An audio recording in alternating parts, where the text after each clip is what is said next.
my dear friends. Before we start, I asked you all to press a like and leave your comment.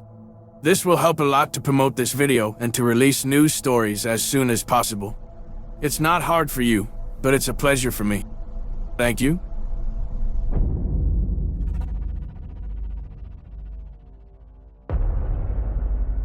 My name is Dylan. Well, that's the name my family calls me. I'm 23 now, and this story took place in a small, forgotten town called Whirlpool back in 1993. It's the kind of town where everyone knows everyone, and nothing ever seems to change. At least, that's what I thought before everything happened. My grandmother passed away on January 7th that year. It was an especially cold winter, the kind that seeped through your skin and settled in your bones. And I'm not exaggerating here. It was the coldest I've ever been in my life. The air itself felt heavy with grief, as if the town was mourning her loss along with us. I had spent so much time with her when I was young. She used to bake scones in the morning, and we'd sip tea together in the evenings, discussing anything and everything. When we brought her coffin to the cemetery, something was off. Her face, once so warm and full of life, looked like a mask. She wasn't there anymore. All those familiar features I had known were gone, replaced by something distant, yellowed, and hollow. It made me wonder if, after death, our souls really do carry all that warmth with them. I wanted to cry, to mourn like my mom and younger brother, but I couldn't. I just stood there, silently saying goodbye to the woman I had loved so much. After a few months, life began to return to normal, or at least as normal as it could be. But then strange things started happening to my mom. She began having disturbing dreams about my grandmother, Brisa, almost every night. My mom had always been a spiritual person, more sensitive to these things than I ever was. But still, the way she described the dreams unnerved me. One evening, while we were sitting in the dimly lit living room, she shared one of those dreams with me. "Dylan," she said, her voice trembling slightly, "I've been dreaming about Grandma, and she's not at peace." I looked at her, unsure of how to respond. "What do you mean?" She told me something before she passed. My mom continued, staring out the window as if the answers were somewhere in the dark. She told me that if she ever appeared in my dreams after she was gone, I shouldn't be afraid of her. "What, Dylan?" I am terrified." I stayed quiet, waiting for her to explain. She shifted in her chair, clearly unsettled. She comes to me every night, standing at the foot of my bed. Her face is twisted, as if she's in pain. She tells me how terrible it is over there, how much she wants to come back. But her eyes, Dylan, her eyes are empty. They're just dark, hollow spaces. I can't scream. I can't move. She shuddered, gripping her hands tightly together. Every time I wake up, I run to the church to light a candle for her. But it doesn't stop. It's like she's stuck somewhere between here and somewhere else. Her words hung heavy in the air. I could see how exhausted she was from these nightly terrors. My logical mind tried to rationalize it. Maybe it was the stress or unresolved grief. But a part of me, the part that had grown up hearing all the stories about spirits and curses, couldn't help but wonder if something more was at play. In an attempt to prove to myself that it was all just in our heads, I did something I now deeply regret. I decided to move into my grandmother's old room, to see if the dreams would come for me too. The first few nights were completely uneventful. I slept like a baby, no nightmares, no strange visions, nothing. It actually made me feel kind of foolish for even trying. But then it happened. I don't remember the details of the dream I was having, but I remember how abruptly it stopped. One second, I was in some random dream, and the next, everything around me went black. Then, out of the void, I saw her, my grandmother Brisa. She wasn't the gentle, smiling woman I remembered. Her face was pale, almost translucent, and her eyes, God, those eyes. They were just as my mother had described, empty. She moved closer, her voice a mere whisper, but it felt like it was echoing inside my head. "Listen carefully," she said, her tone flat and emotionless. "You're going to wake up now, and when you do, you need to run to your mother. Tell her to order a service for my soul at the church. But Dylan, don't fall asleep again. No matter what, don't lie there and drift off. If you do, you'll forget. You'll forget everything. I stood there, frozen in the dream, unsure if I was even capable of speaking. But she had me repeat her words. You must tell your mother, and you must not fall asleep. Understand? I nodded, barely able to speak. I understand. Say it again, she demanded, her voice suddenly more forceful, more desperate. I'll wake up, and I'll tell Mom to order the service. I won't fall asleep again, I repeated. Then, just as suddenly as she appeared, she was gone. The blackness faded, and I jolted awake. My heart was racing, my body drenched in sweat. Without thinking, I threw off the covers and ran to my mother's room. There wasn't even a hint of grogginess in me, which was strange. Normally, I'm the kind of guy who takes forever to wake up. I shook my mom awake, and she groggily opened her eyes, looking at me in confusion. Dylan, what's wrong? I took a deep breath, trying to steady myself. Mom, I had a dream about Grandma. She told me to tell you that we need to order a service for her soul at the church. She was really insistent. My mom sat up slowly, her expression shifting from confusion to concern. What did she say exactly? I repeated the conversation from the dream, word for word. When I was done, my mom just stared at me for a long moment before nodding. We'll go in the morning, she said softly. And we did. That very morning, we went to the church and arranged for the service. After that, the dream stopped. My mom never dreamed about Grandma again, and neither did I. At least, not for a long time. It wasn't until a few years later that I saw her again. But this time, she wasn't alone. My dad had passed away in 2004, and one night, not long after, I dreamed of both of them. I remember calling out to them, and while my dad disappeared before I could speak to him, I managed to exchange a few words with Grandma. You're not forgotten, I told her, my voice shaking with emotion. We remember you always. We miss you. Her face softened, and for the first time since she had appeared in my dreams, she looked at peace. I woke up with tears in my eyes. Even now, all these years later, I still think about that dream. I don't know if it was her way of saying goodbye or if it was something else entirely. But I like to think that wherever she is now, she's finally at rest. As for me, well, I'm not quite sure what I believe anymore. All I know is that I'll never forget what she told me that night. Just don't fall asleep. Those words still echo in my mind. And sometimes, when I'm lying in bed late at night, I wonder if I'll see her again. But if I do, I'll be ready.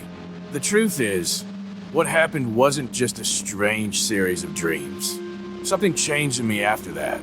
It was as if the boundary between the living and the dead became thinner, and I wasn't quite sure where I stood anymore. After that night, life settled back into its usual rhythm, or at least it seemed to. The hustle of everyday routines, work, meeting up with friends, all the usual distractions, pushed the lingering memories of those dreams into the background. But deep down, I always felt like something had shifted within me, like a door that had been opened would never fully close again. It wasn't until a couple of years later, on a chilly autumn evening, that the strangeness began again.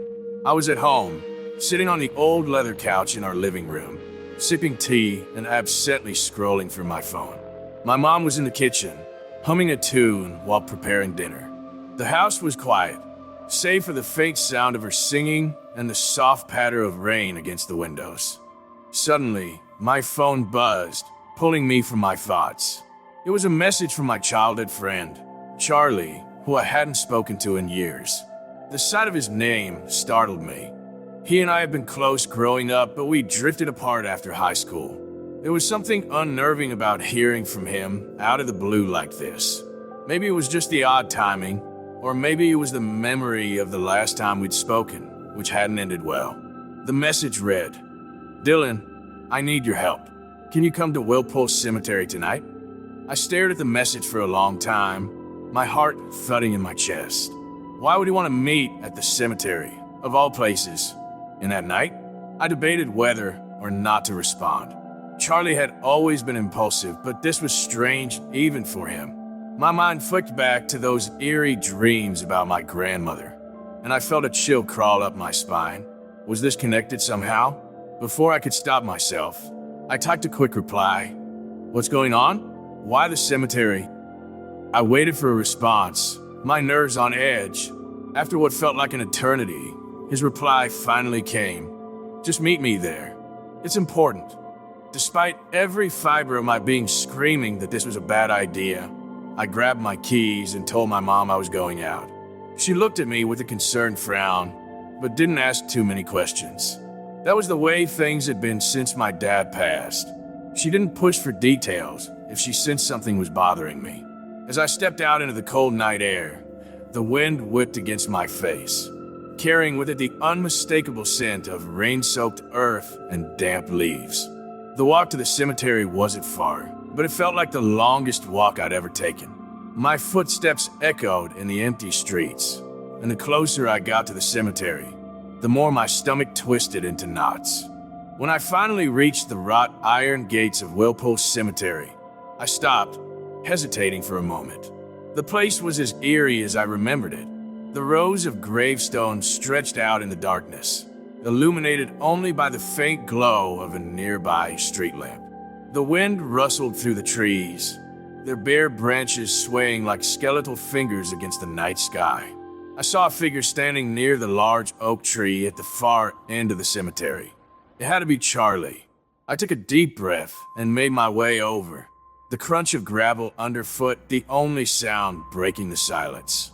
As I approached, I could see that Charlie looked different. His face was pale, his eyes hollow and dark, and there was an odd tension in his posture. Something wasn't right. Charlie, I called out, trying to keep my voice steady. What's going on? Why are we here?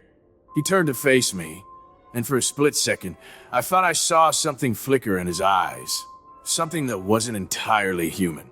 But then it was gone, and he gave me a weak smile. Thanks for coming, Dylan, he said, his voice low and strained. I didn't know who else to call. What's this about? I asked again, glancing around the cemetery.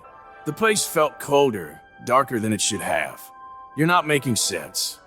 Charlie ran a hand through his hair, his fingers trembling slightly. It's hard to explain, but do you remember those stories about the old woman who haunts this place? My heart skipped a beat. What old woman? He swallowed hard, his eyes darting around the cemetery. The one they say wanders these grounds at night. The one who was buried here under strange circumstances. People say she reaches out to the living. A sick feeling settled in my stomach. Are you serious?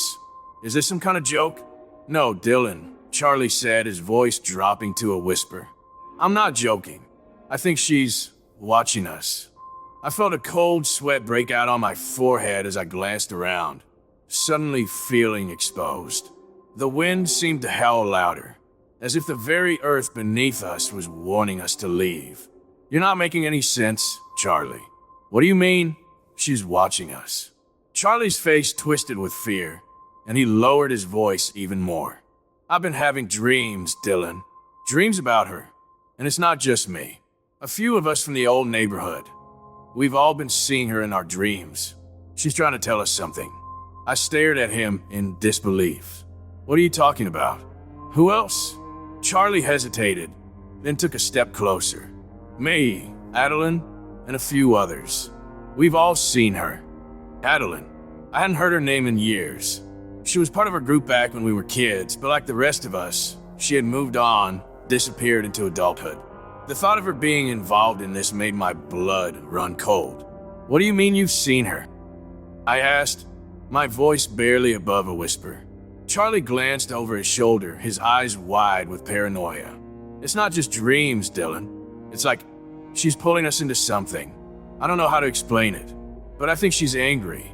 I think something happened to her when she was buried here, something that's keeping her from resting. Suddenly, the wind picked up, and I swore I heard a faint whisper on the breeze. A voice, distant but unmistakable, saying, "Don't fall asleep." My heart raced as I turned to Charlie, my mind racing. Charlie, We need to get out of here. But before we could move, something shifted in the air around us. The temperature dropped even further, and the shadows seemed to stretch and twist in unnatural ways. I could feel it, an unseen presence watching us, waiting. "Dylan," Charlie whispered, his voice shaking. "She's here." I felt it too. A bone-chilling cold swept through the cemetery, and suddenly, everything went silent. The wind, the rustling of the trees, even the distant sounds of the town, all of it vanished, replaced by an oppressive, suffocating stillness. And then I saw her, standing near a gravestone. Not far from where Charlie and I were standing was the figure of an old woman. She was dressed in a tattered white gown, her hair matted and wild, and her eyes were dark, empty voids, just like my grandmother's had been in the dream. Charlie took a step back, his face pale with fear. "It's her," he whispered. The woman didn't move, but I could feel her gaze fixed on us. The air around us grew colder, and I could hear the faintest sound of whispering, like voices from another world, urging me to run, to get away. But I couldn't move. It was like I was frozen in place, trapped in her gaze. And then, in a voice that sounded like it came from the depths of the earth, she spoke. "You shouldn't have come here." Her words echoed in my mind, filling me with a sense of dread I'd never felt before. It wasn't just fear, it was something deeper, something ancient and primal. I wanted to run, but my legs refused to move. Charlie was trembling beside me, his breath coming in short, shallow gasps. I could see the terror in his eyes, and I knew he felt it too. That overwhelming sense of dim. "What do you want?" I asked, my voice barely a whisper. The old woman didn't answer. Instead, she began to move toward us, her steps slow and deliberate, as if she had all the time in the world. With each step she took, the shadows around her seemed to grow, twisting and writhing like living things. Charlie grabbed my arm, his grip tight. "Dylan, we need to go. Now!" But I couldn't move. I was rooted to the spot, watching as the old woman drew closer and closer. I could feel the weight of her presence pressing down on me, making it hard to breathe. And then, just as she was about to reach us, everything went black. When I woke up, I was lying on the ground, the cold earth pressing against my back. My head was pounding, and for a moment, I couldn't remember where I was. Then it all came rushing back, the cemetery, the old woman, Charlie. I sat up, my heart racing as I looked around. Charlie was nowhere to be seen. The cemetery was eerily quiet, and the oppressive darkness hung in the air like a thick blanket. Panic surged through me as I scrambled to my feet, my heart pounding in my chest. "Charlie," I called out, my voice echoing in the stillness. No response. The cold air bit at my skin, and the wind had returned, whipping through the trees and rattling the iron gates in the distance. The distant howl of the wind carried an unsettling tone, like a voice carried on the breeze, soft, sinister, and mocking. I tried to gather my thoughts, to focus on where Charlie could have gone, but the oppressive sense of dread was clouding my mind. The memory of the old woman's words echoed in my head. "You shouldn't have come here." I turned, scanning the cemetery for any sign of movement, any clue as to where Charlie might be. The gravestones, half covered in creeping vines and moss, cast long shadows in the moonlight. Every now and then, I thought I saw something shift in the darkness, something watching me from the shadows. "Charlie!" I shouted again, my voice trembling. Still nothing. My breath came in shallow gasps as I stumbled through the gravestones, my footsteps crunching against the gravel path. I had no idea where I was going, but I knew I had to find Charlie. Something wasn't right. No, everything was wrong. It felt as though reality itself had been warped, twisted by the presence of that old woman. My thoughts kept flickering back to the dreams I'd had about my grandmother and the strange warning she had given me all those years ago. Just don't fall asleep. What if this was connected? What if this was another warning? I pushed the thought aside, focusing on the task at hand. I needed to find Charlie and get the hell out of this cemetery. As I rounded a corner near a large, gnarled oak tree, I saw something, or rather, someone lying on the ground a few yards away. My heart skipped a beat, and I rushed toward the figure. It was Charlie, sprawled out on the ground, motionless. Charlie! I knelt beside him, shaking him gently. His eyes were closed, his face pale, and for a terrifying moment, I thought he wasn't breathing. But then I saw the faint rise and fall of his chest, and relief washed over me like a wave. "Charlie, wake up," I urged, shaking him more insistently. He groaned softly, his eyelids fluttering open. He looked disoriented, like he didn't quite know where he was. "Dylan," he murmured, his voice weak. "Yeah, it's me," I said, helping him sit up. "What the hell happened? You just disappeared." Charlie rubbed his temples, wincing as though he had a splitting headache. "I don't know. I don't remember. 1 minute she was there, and the next, everything went dark." I glanced around nervously. "We need to get out of here, Charlie. Now." Charlie nodded weakly, but before either of us could move, I heard it, the soft, barely audible sound of footsteps approaching. Slow, deliberate, and far too close for comfort. My stomach lurched, and I felt a cold sweat break out across my skin. I turned my head slowly, and there she was, the old woman. She stood at the edge of the path, her figure illuminated by the pale moonlight. Her white gown fluttered in the breeze, her dark, empty eyes locked on us. There was something in the way she stood, something unnervingly still and unnatural, like she didn't belong in this world. And yet, here she was, very much present. "Don't look at her," Charlie whispered, his voice shaking. But I couldn't tear my eyes away. There was something magnetic about her gaze, something that drew me in, no matter how much I wanted to run. The old woman raised a hand, her long, bony fingers pointing directly at me. "You," she rasped, her voice like dead leaves scraping against stone. "You woke me."